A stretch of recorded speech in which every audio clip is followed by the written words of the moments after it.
I don't actually know if you're going to see this video at all.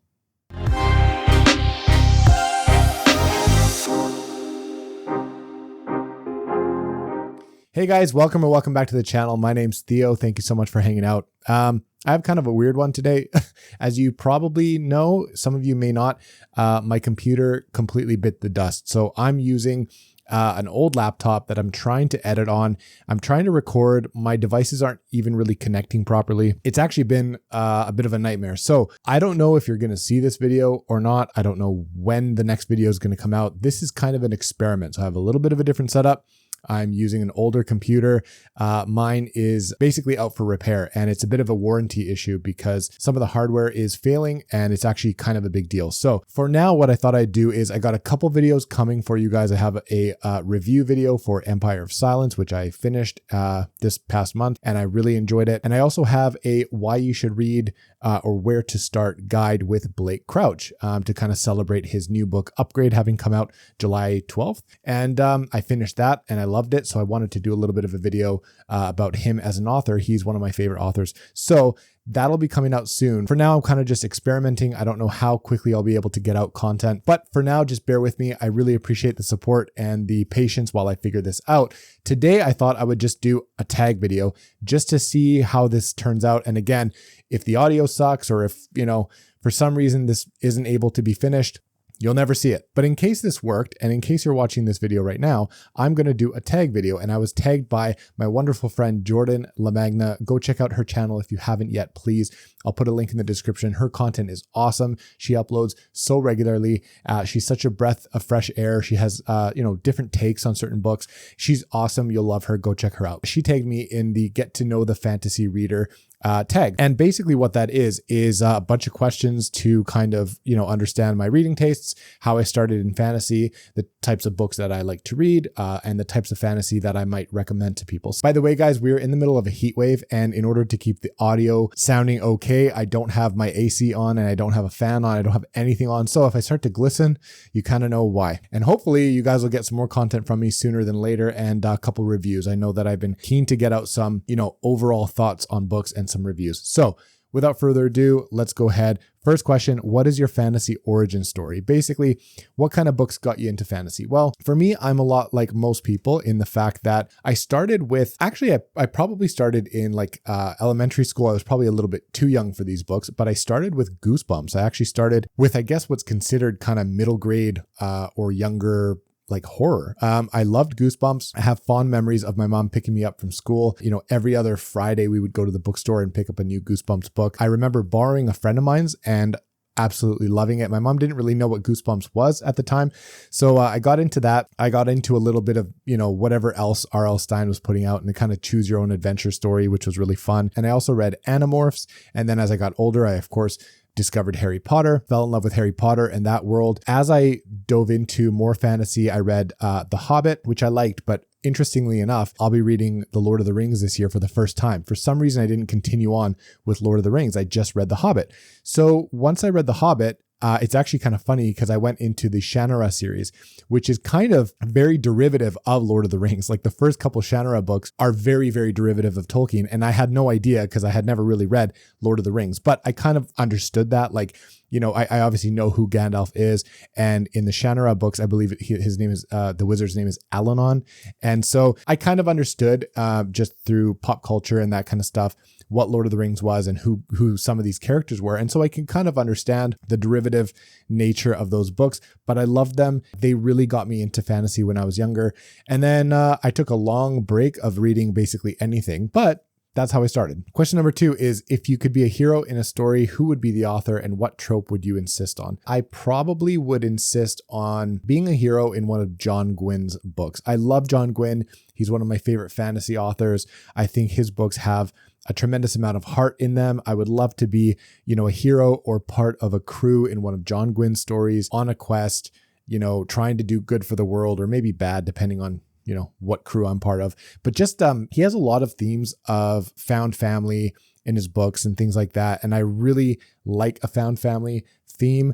And the trope that I really enjoy is kind of the orphan farm boy goes on a quest, becomes hero, not necessarily the chosen one to save the entire world, but, nothing to hero type of story is something that I always vibe with. I always, root for the underdog. I always appreciate when the overlooked and underestimated end up kind of doing some incredible things. So I would love to be in a book of John Gwynn's, either as one of the heroes trying to shoulder the burden and do all this stuff and trying to lead this quest, or even just part of the crew and part of this found family. Having just said that, there's no guarantee that everyone in a John Gwynn book survives. So yeah, that would be interesting. Number 3 is what fantasy book you've read this year that you want other people to read. I just finished The Warlord Chronicle by Bernard Cornwell. This is a Legend of Arthur retelling. Now, this was my first kind of entry into historical fiction. The only reason why I would even touch on it in a fantasy discussion is that it does deal with a myth and a legend. We all know that that's fiction.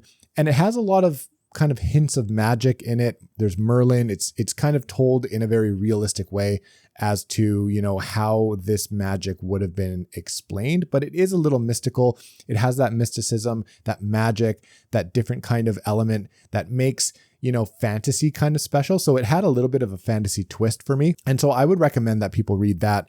But for true fantasy, I would recommend Nevernight, which I enjoyed. The first book was excellent. It's a very unique world, very unique characters. I love the magic system. Nevernight was a really, really fun ride. Question number 4 is, what is your favorite fantasy subgenre and what is one that you haven't read much from? I gravitate towards traditional high epic fantasy. I'm starting to love fantasy books with a bit of a modern voice, a bit of a modern twist, but I like the epic, traditional fantasy stuff. The genre that I haven't read a whole lot from would probably be, and this is with very few exceptions, urban fantasy, I think. It's one that I don't really read a whole lot of. It's not that I don't like it, I just don't prioritize it.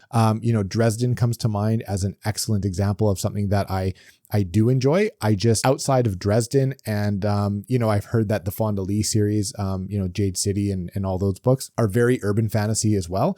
And I think I'm going to enjoy those a lot. I know that Jordan would love me to try those ones. But yeah, those ones, with very few exceptions, I think urban fantasy is one that I probably won't pick up a whole lot, in place of traditional fantasy, which I tend to like more. Question number 5 is, who is one of your auto-buy fantasy authors? I actually have a video on this. I'll post that or I'll link it in the description or whatever, but it's my auto-buy authors, and there's quite a few fantasy authors on there if I'm not mistaken. But right away, obviously, John Gwynn comes to mind. I love his worlds and his, just his storytelling. I quite like John Gwynn, but also Brandon Sanderson. I own most of Brandon Sanderson's Cosmere stuff with the exception of Mistborn Era 2, which eventually I'll get to, but I just haven't prioritized it, even though Mistborn's one of my favorite series of all time, I would say. And for some reason, the Kickstarter, I didn't back, even though I really wanted to, and I'm kicking myself because I should have just done the ebooks, but I really wanted the hardcovers, and the shipping to Canada was just exorbitant. It was way, way too much. They're heavy, beautiful quality books. And so I understand, the amount of money it takes to move that across the border. So, it is what it is. So I didn't jump on that, even though I probably should have done the ebooks or maybe even the audiobooks. But for some reason, I just kind of wanted the hardcovers and thought I would just pass and see about maybe buying them if they ever came out when they were available to the public, because I'm assuming that they will be eventually. So when they come, for sale to the general public, I'll buy a hardcover version of those. Anyway, yeah, with the exception of the Kickstarter, anything Brandon Sanderson puts out in the general kind of broader Cosmere, I'm going to try and get my hands on at some point pretty quickly in one format or another, for sure. Brandon Sanderson is on the list. Question number 6 is, how do you typically find fantasy recommendations? I'm just like you guys. I watch a ton of BookTube. I am on Bookstagram, kinda. And I'm fortunate enough to have made a ton of new friends in the bookish kind of community. And so I get all my recommendations from you guys. I watch a ton of videos.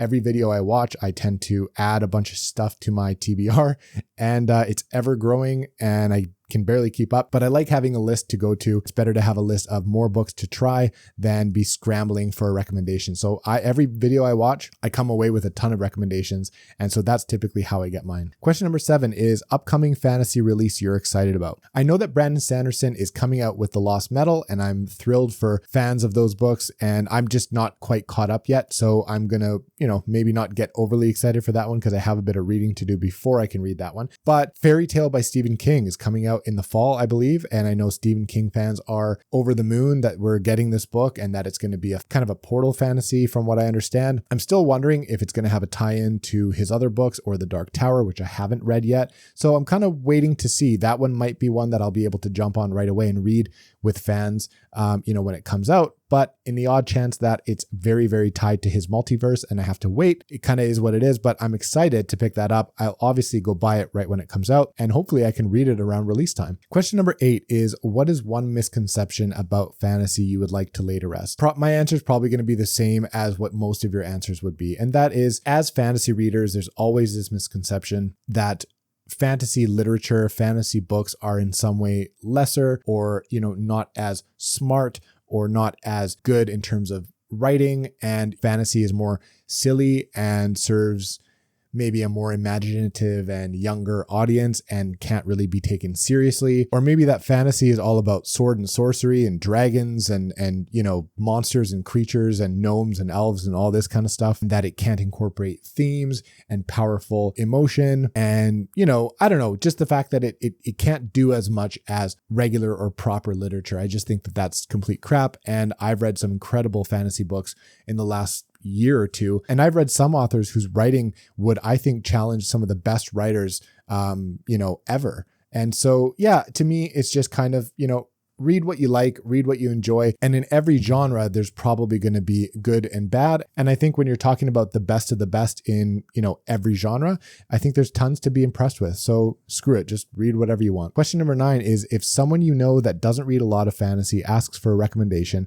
what are the first 3 books that come to mind? Well, if we're talking about someone on the younger side or someone that wanted a, more middle grade or YA kind of entry into fantasy, I'd probably gravitate towards Harry Potter. I think there's something really special about that first Harry Potter book that can transport you to this other world like very few books can. There's something really, really magical about that world, and that in particular, that first book. So I would recommend that to someone on the younger side. And then someone maybe YA straddling kind of adult fantasy, someone who's maybe looking to switch into adult fantasy, or even just a normal, like a reader of different genres that's trying to dip their toes into fantasy for the first time as an adult or an older, teenager or whatever. I'd probably recommend Mistborn. I think Mistborn is incredibly fun to read. I think it's not the best written, story ever, but it's really well written, and there has an incredible magic system. The characters are complex. The plot is really, really well done. Brandon Sanderson is one of the best,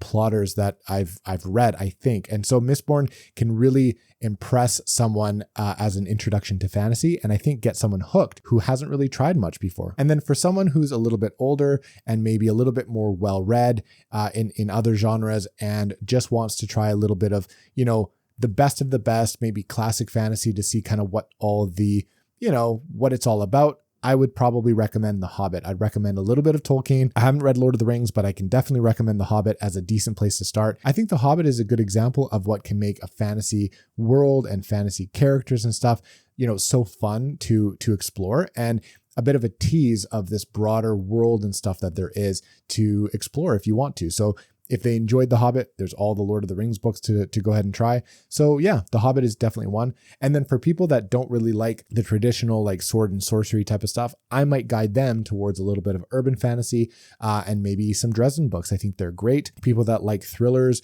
or crime detective novels and things like that, I think would be kind of at home with Dresden. And as the Dresden books, expand the universe, I think it's a very nice way to hold someone's hand as they, get introduced into fantasy. And if they continue to like it, there's more and more fantasy that builds up. But I think at the beginning, as a new fantasy reader, Dresden has a lot to offer, and it's probably a really good entry point for a lot of people. Question number 10 is, who is the most recent fantasy reading content creator that you would like to shout out? There's probably going to be a bunch. I'm not going to shout them out here, but I'm going to link everybody that I'd like to, tag or shout out or whatever in the description. That is it for me, guys. I just wanted to experiment a little bit, do this tag video. I really enjoyed these questions. I really liked Jordan's video and her answers. Go check that out in the description. And I thought that this one would be a fun one to do. But yeah, hopefully I can get out a couple reviews to you guys. And yeah, thank you for the patience. I'm sorting out the computer stuff. I have a bit of a new setup here. I don't know what how the audio is going to turn out and how everything's going to look. And I don't even know if I'll be able to edit this. So there's a chance that you will never see this video. But if you have and you watch this long, I appreciate you. Thank you for the support. Thank you for 500 subscribers. Thank you to my patrons. And I will catch y'all on the next one.